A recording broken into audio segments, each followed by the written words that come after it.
ఉద్ధవ భూత భవిష్యద్వర్తమాన కాలాలు ఎరుగుట. అర్థమైందా? చూడండి, దీనికి ఉదాహరణ చెప్తా. అర్జునుడు వాళ్ళందరూ చచ్చిపోయి కృష్ణుడు విశ్వరూపంలోకి వెళ్ళిపోవడము, వాళ్ళందరూ మళ్ళీ తిరిగి రావడం, ఇవన్నీ చూశాడు. భీష్ముడు వాళ్ళందరూ చచ్చిపోయినట్టు చూసేశాడు. అసలు యుద్ధం మొదలుగాల, వాళ్ళు చచ్చిపోవడం ఎక్కడి నుంచి వచ్చింది అంటే భవిష్యత్తును కూడా వర్తమానంలో చూసగలిగిన శక్తి. అది ఎవరిచ్చారో దివ్య దృష్టి? కృష్ణుడే ఇచ్చాడు వారికి, అర్జునుడు. అర్థమైందన్న? అది భూత భవిష్యత్ వర్తమాన కాలాలు ఎరుగుట. శీతోష్ణాలకు అంటే కొంతమంది నాగబాబాలు ఇప్పుడు వాళ్ళు ఉన్నారు, వాళ్ళు ఒంటి మీద బట్టలు ధరించరు, వాళ్ళకి చలియం వాళ్ళని ఏం చేయదు. ఐసులో మంచులో కూర్చున్నా కూడా వాడికి ఏం కాదు, అంతే.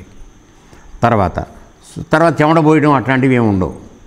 మనకేమో ఫ్యాన్ లేకపోతే మనం ఉండలేము 5 నిమిషాలు కూడా. అది తర్వాత సుఖదుఖాలకు, ఎవరన్నా అన్నాడు పొంగిపోడు, ఎవడన్నా తిట్టాడు కుంగిపోడు.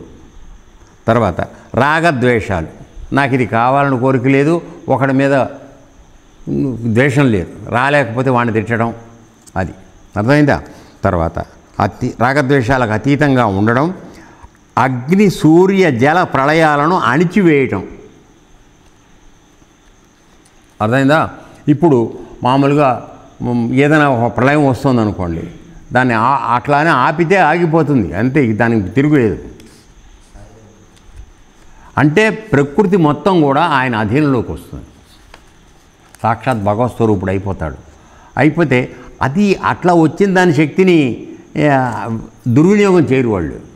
ఎందుకంటే భగవంతుడు యొక్క లక్షణాలు పొందినవాళ్ళు, వాళ్ళకే అది వశం అవుతుంది. అటువంటి వాడు దుర్వినియోగం ఎందుకు చేస్తాడు? మళ్ళాంటి వాడి చేతికి ఇస్తే ఎవరో మూరు ముంచేయడానికో లేదా మన శత్రువు బిల్డింగ్ పడిపోవడానికో ఏదో చేస్తాం మనం కదా. సరే, అణిచివేయటకు. పరులచే పరాజయం పొందకుండుట, ఇంకా వాడిని ఎవరూ కూడా గెలవలేరు. తర్వాత పరుల మనోగత భావాలు తెలుసుకొనుట. ఇది అంటే ఇక్కడ మాట్లాడుతుండగానే వాడు ఏం ఆలోచిస్తున్నాడో మనకు తెలుస్తుంది. అది నిజంగా ఉన్నది చెప్తే ఏ శిష్యుడు ఉండడం మన దగ్గర, అందుకని అవి చెప్పకూడదు. అది తెలుసుకుంటా. ఈ 5 యోగీంద్రులకు ప్రాప్తిస్తుంటాయి, అంటే సూపర్లేటివ్ డిగ్రీ అన్నమాట. ఈ 18 అయిన తర్వాత వాడు యోగంలో ఇంద్రత్వం పొందిన వాడికి మాత్రమే ఇవి సిద్ధిస్తాయి 5. ఓకే. తర్వాత ఉద్ధవ యోగధారణ వలన లభించు సిద్ధులు పేరు పేరున వర్ణించి చెప్తాను, అవి ఎలా ప్రాప్తిస్తాయో కూడా చెప్తాను విను అని చెప్పి ఇప్పుడు మొట్టమొదటి అణిమాను మనం చదివాం కదా. అణిమ ప్రియబాంధవ ఉద్ధవ పంచభూత సూక్ష్మతనుమాత్రామయం నా శరీరం, అంతే కదా. అదే అది అది అంత అత్యంత పరమ సూక్ష్మమైంది కాబట్టే ఎల్లడలా విశ్వవ్యాప్తంగా ఉందని చెప్పుకోవడానికి వీలవుతుంది. కనుక అది లేని చోటు లేదు అని చెప్పడానికి వీలవుతుంది. సో అటువంటి సూక్ష్మతమైంది. అందుకని యోగ మార్గంలోకి ముందుకు వచ్చిన వాడికి గురువుగారి మనసులో ఏముందో వీడికి తెలుస్తుంది, వీడి మనసులో ఏముందో వాడికి తెలుస్తుంది, అంతా తిరుగుతూనే ఉంటుంది.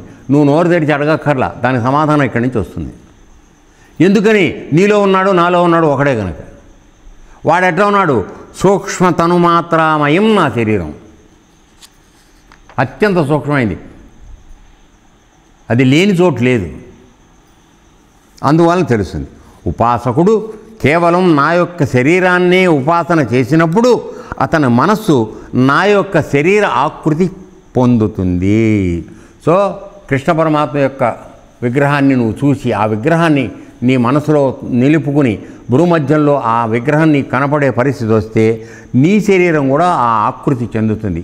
దీనికి ఉదాహరణ చెప్పాలంటే రామకృష్ణ పరమహంస,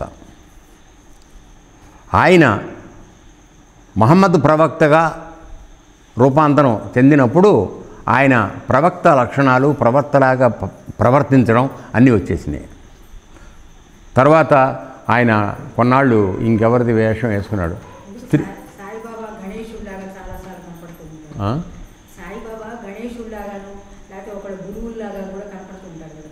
అది కాదు, రామకృష్ణ పరమహంస అవి అన్ని భూమికలు చేశాడు. అవి మొత్తం 18 భూమికలు. ఇవి ఆ 18 భూమికల్ని కంప్లీట్గా మాస్టర్ చేసిన వాడు రామకృష్ణ పరమహంస.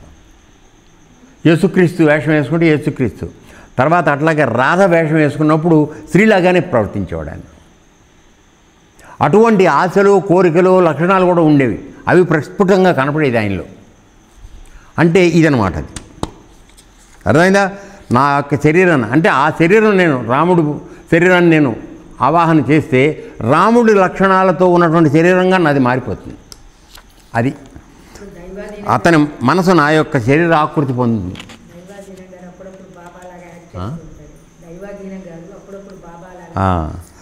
ఆ భక్తుడు నా తన్మాత్ర శరీరాన్ని ఉపాసిస్తున్నాడే కానీ మరొకటి కాదు కదా. అంటే తన్మాత్ర శరీరం అంటే సూక్ష్మతనమైంది. ఆ సూక్ష్మ శరీరం అంటే అంటే అణుమాత్రం ఉంది. ఆ అణుమాత్ర శరీరాన్ని ఉపాసన చేస్తున్నాడు కనుక వాడి చుట్టూ ఉన్నది కూడా అణుమాత్ర స్వరూపంగా నాకు దర్శనం అయిపోతుంది తర్వాత. అందువల్ల అతనికి అణిమ అనే సిద్ధి లభిస్తుంది. దీనివలన అతడు శిలారూపాలలో కూడా ప్రవేశిస్తాడు. అంటే మనం మామూలుగా సాయిబాబా దీనికి మనం చూస్తూ ఉంటే, లేదా కొంతమంది యోగులు వాళ్ళు కూడా తలుపులు వేసే ఉంటాయి. ఈ తలుపులోంచి ఆ లోపలికి వెళ్ళిపోతారు వాళ్ళు. వాళ్ళకి తలుపేం అడ్డం కాదు, దేంట్లోంచైనా వెళ్ళిపోగలరు. అర్థమైందా? అది ఈ శక్తిని అణుత్వ ప్రాప్త శక్తి అని కూడా అంటారు. రెండోది మహిమ. మహత్తత్వ రూపంలో కూడా నేను విరాజిల్లుతూ ఉంటాను. మహత్తత్వం మనం దీంట్లో నిన్న ఉపనిషత్తులు కూడా చూడటం జరిగింది. పరమాత్మ ముందు వచ్చినటువంటి స్వరూపం ఏదైతుందో మహత్తత్వం అంటే దాని యొక్క శక్తి అంతటా వ్యాపించి ఉంటుంది శక్తి రూపంగా. ఓకే, ఆ రూపం సమస్త వ్యావహారిక జ్ఞాన సమూహానికి కేంద్రంగా ఉంటుంది. నువ్వు ఆ స్వరూపంతో ఏ పని చేయాలన్నా ఈ స్వరూపం దానికి ఉపయోగంగా పడుతూ ఉంటుంది. దాని ద్వారానే చేయగలవు. ఆ రూపంలో నన్ను మనసున ఉంచి ఉపాసన చేయగా మనస్సు తదాకారం వసిస్తుంది.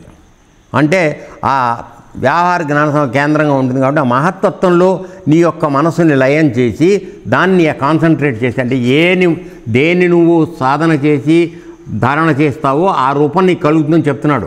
సిద్ధులు అలా అయితేనే వస్తాయి. అర్థమైందా నాన్న? అది సో అది మహత్తత్వ ఆకారం పొందుతుంది. అతనికి మహిమా సిద్ధి లభిస్తుంది.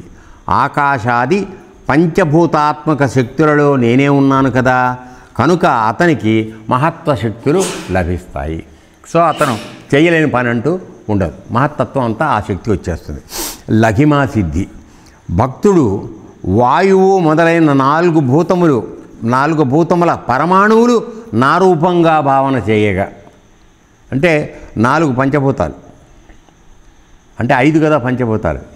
ఈ 4 పంచభూతాల పరమాణు రూపాలు అంటే అన్నిట్లోనూ పరమాత్మ ఉన్నాడు కదా, పరమాణు రూపంలో ఉన్నాడు కదా. వాటి మీద నువ్వు దేని మీద భావన చేస్తున్నావో అతని మనస్సు ఆ ఆకారాన్ని పొందుతుంది. సూక్ష్మ రూపంలో భూమి రూపం వచ్చేస్తుంది. సూక్ష్మ రూపంలో ఆకాశంగా లేదు, వాయువు, మిగతా 4 వాయువు, అగ్ని అన్నీ వచ్చేస్తాయి. అతనికి లఘిమా సిద్ధి సిద్ధిస్తుంది. అతనికి పరమాణు రూపకాలంతో సమానమైన సూక్ష్మ వస్తు నిర్మాణ సామర్థ్యం ప్రాప్తిస్తుంది.